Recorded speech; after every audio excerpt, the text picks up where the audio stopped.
그러면 1월 달에 상승은 그 글로벌 증시가 상승하면서 소비까지 늘어난다고 하면 2월 14일 날 뭐 낮게 나온다 아니면 예상치대로 나온다 그럴 수 있어. 앞으로는 어떻게 될까?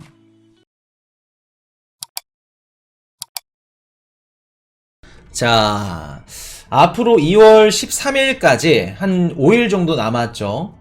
2월 14일이죠. 다음 주 화요일 날 중요한 지표가 발표됩니다.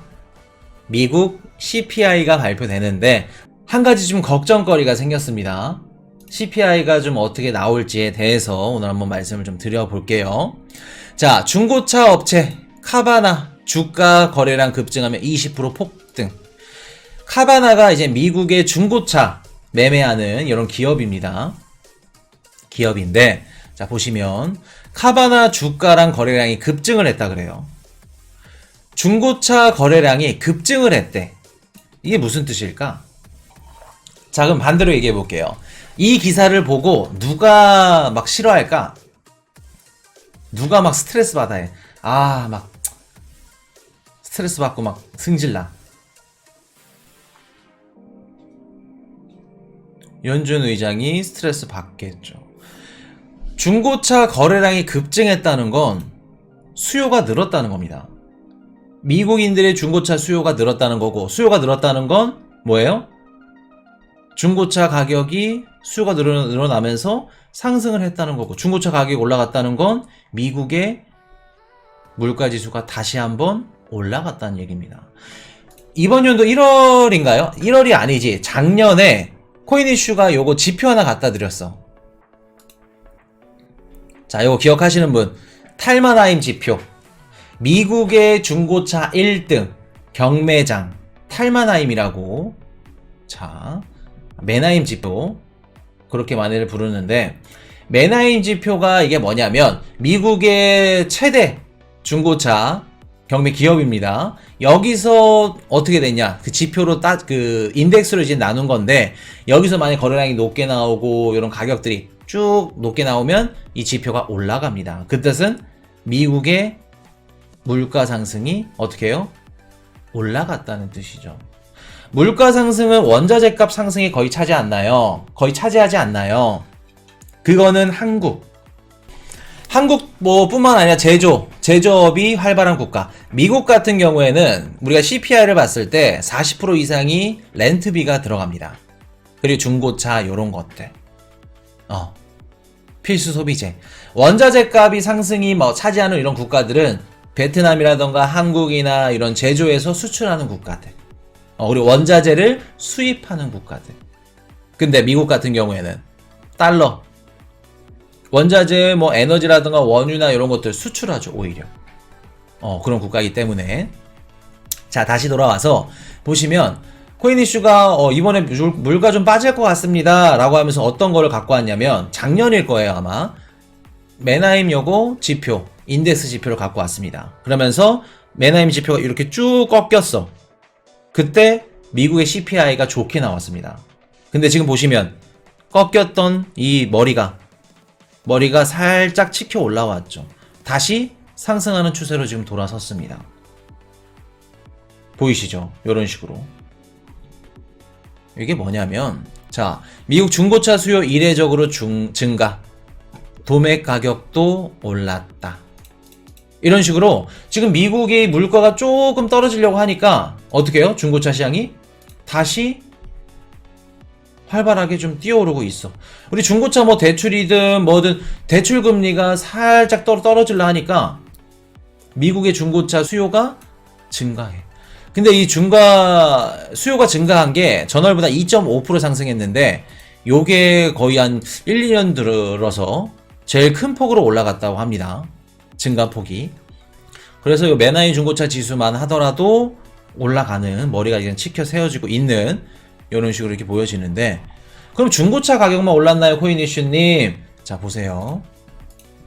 반등김이 보이는 미국 주택시장 한국 집값은 이렇게 되어 있는데 지금 미국의 주택 가격 아파트 가격 요게 살짝 또 머리를 치켜 들어오르기 시작했습니다.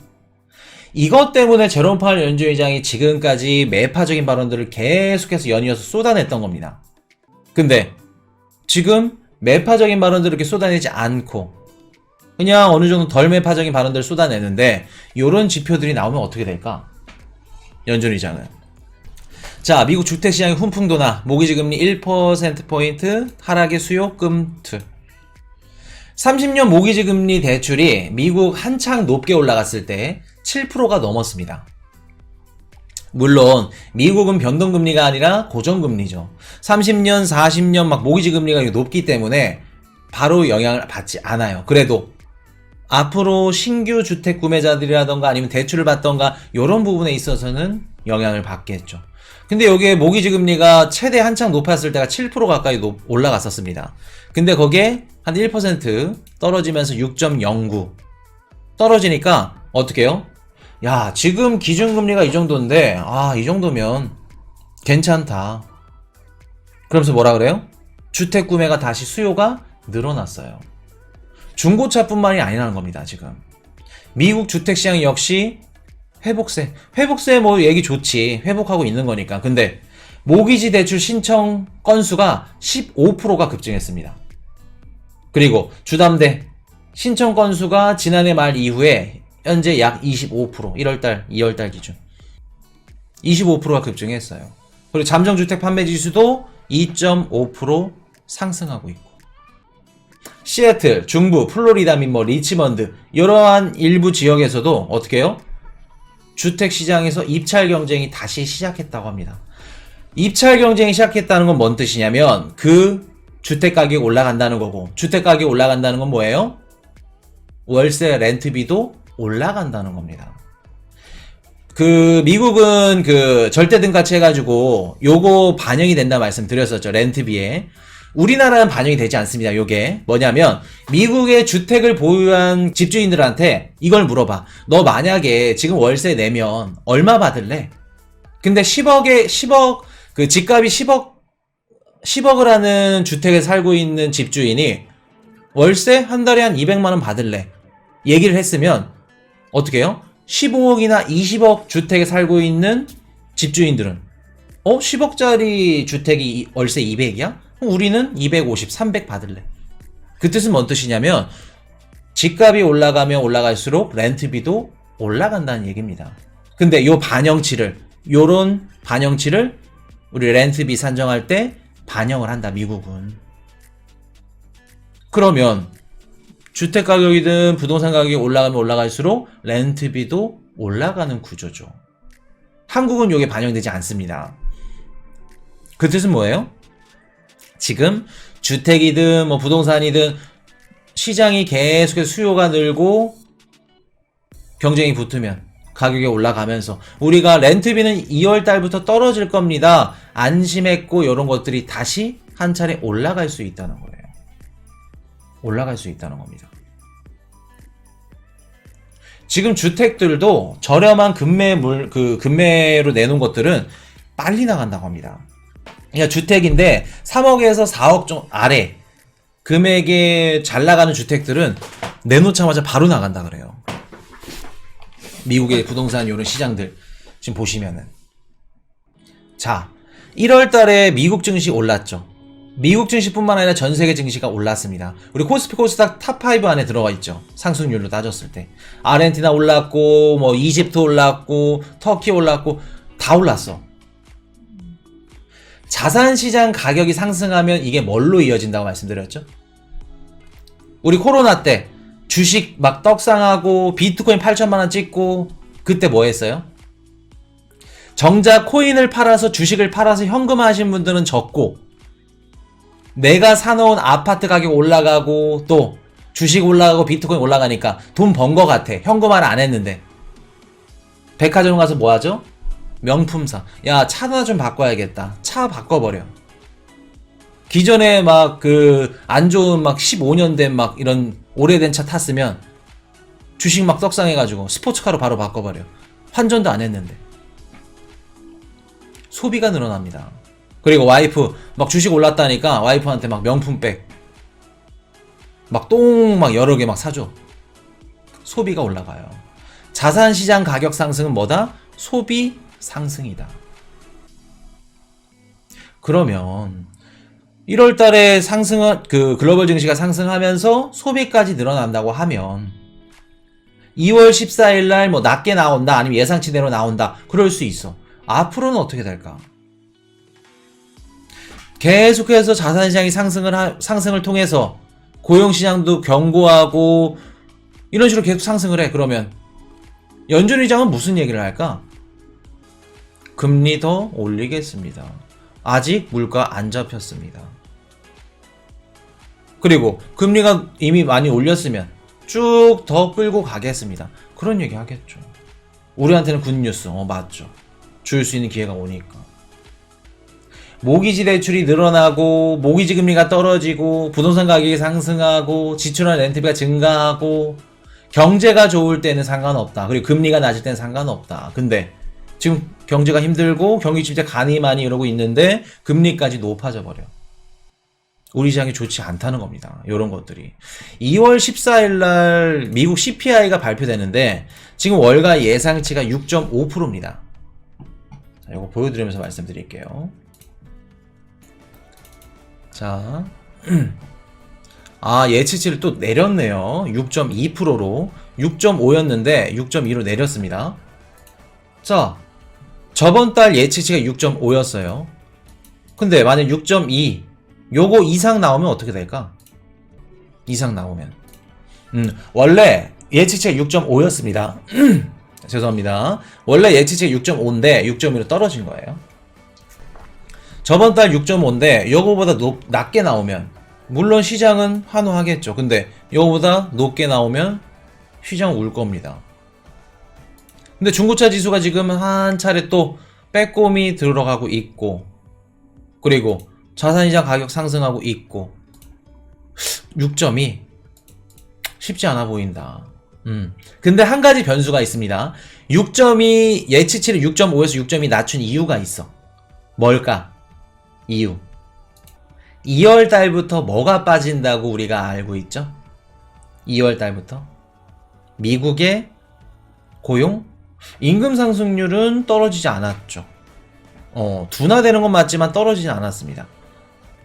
지금 우리가 CPI가 높게 나왔던 이유 중에 하나가 뭐냐면 렌트비입니다. 근데 이 렌트비가 시차가 존재한다는 말씀 드렸죠. 6개월에서 1년 정도 시차가 존재한다. 그러면 지금까지 높게 나왔던 미국의 렌트비는 언제적 거다? 작년 2월 달 거다. 그러면 작년 2월 달부터 올해 2월 달 1년이죠. 주택 가격이 하락했고 부동산 가격이 빠지고 모기지 금리가 막 높게 올라가면서 주택 가격이 하락했던 이런 것 반영분들, 렌트비 빠졌던 것들 올해 2월부터 나올 거다. 올해 2월부터 렌트비가 좀 빠질 거다라고 지금 예상을 하는 겁니다. 근데 코인이슈는 좀 반대로 생각을 하는 게 1월 달에 유가는 어떻게 됐죠? 유가는 올랐습니다. 1월 달 유가 올랐어요. 왜 올랐을까?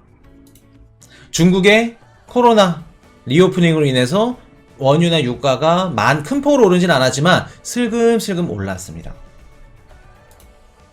근데 예측치 6.2를 맞출 수 있을까? 의문입니다. 요거. 그렇기 때문에 후행으로 다가는 것들로 인해서 CPI가 떨어질지는 의문이네요. 맞죠? 1월 달에도 렌트비가 쉽게 꺾이지 않았어요. 그래서 2월 달을 아마 기대하는 것 같은데 쉽게 보이지는 않는다. 쉬워 보이지는 않는다. 그래서 만약 예측치보다 높게 나온다. 그렇게 되면 시장은 한 차례 또 올 수 있다는 거 그렇게 말씀을 드릴게요. 그래서 요렇게 보시면은 또 이제 CPI가 만약에 깜짝으로 나온다. 높게 나온다. 그러면 우리가 또 대비를 하셔야 됩니다. 3월달 FOMC 25bp 금리 인상은 기정사실화 됐고 5월달까지도 금리 인상은 90% 이상 올려야겠다. 올려야 될 것 같다. 라는 생각 하셔야 될 것 같아요. 그래서 우리가 미국의 기준금리 상단은 5.25%로 잡는 게 맞지 않을까. 만약에 CPI가 높게 나온다고 하면 그렇게 보셔야 됩니다. 그리고 포인이슈가 말씀드렸던 올해 전체적인 뷰는 더 짙어졌다. 그렇게 갈 확률이 더 짙어졌다. 그렇게 보시면 될 것 같습니다. 그래서 2월 14일 날 미국 CPI 어떻게 나오냐에 따라서 시장의 변동성이 있을 거다라는 말씀 또 전날 방송하니까 그때 좀 더 디테일하게 CPI에 대해서 한번 말씀을 드리고, 주담대 금리 사고 일어나면 떨어지네, 집값 빙하기 끝. 지금 미국 주택시장은 다시 활기를 되찾았다는 거. 자, 그렇게 말씀을 드리고. Hey, I got a confession. Been losing all momentum.